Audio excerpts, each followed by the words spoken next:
This is new reporting from our colleagues Pamela Brown and Ross Adkin. They cite 3 U.S. officials saying a sailor on board the aircraft carrier, the USS Abraham Lincoln, went overboard earlier this month. 2 of the officials tell CNN the sailor was quickly rescued and was medically evaluated. One official said the sailor went overboard wearing a life vest and was not injured.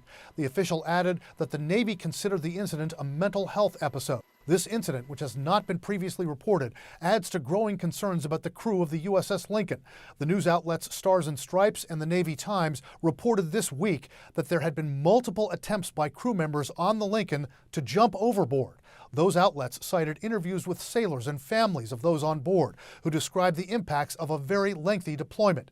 Since the Lincoln left its home port of San Diego last November, it's been deployed for more than 250 days after being redirected to the Middle East to take part in the war with Iran.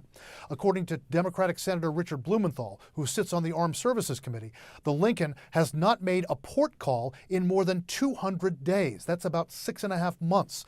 The Navy Times and Stars and Stripes report that about a week ago, around 200 family members of the sailors on board the Lincoln voiced concerns over the sailors' mental health and safety conditions when they met at a town hall meeting in San Diego with Acting Navy Secretary Hung Cao and other senior officials.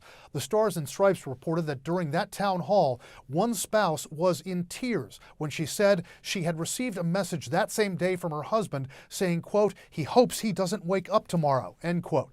Democratic lawmakers are now demanding answers from the Defense Department over all of this. Senator Blumenthal has written a letter to Defense Secretary Pete Hegseth and the acting Navy Secretary, relaying what Blumenthal called widespread reports of shortages of basic supplies, water contamination, plumbing issues, deteriorating mental health, and deck safety concerns.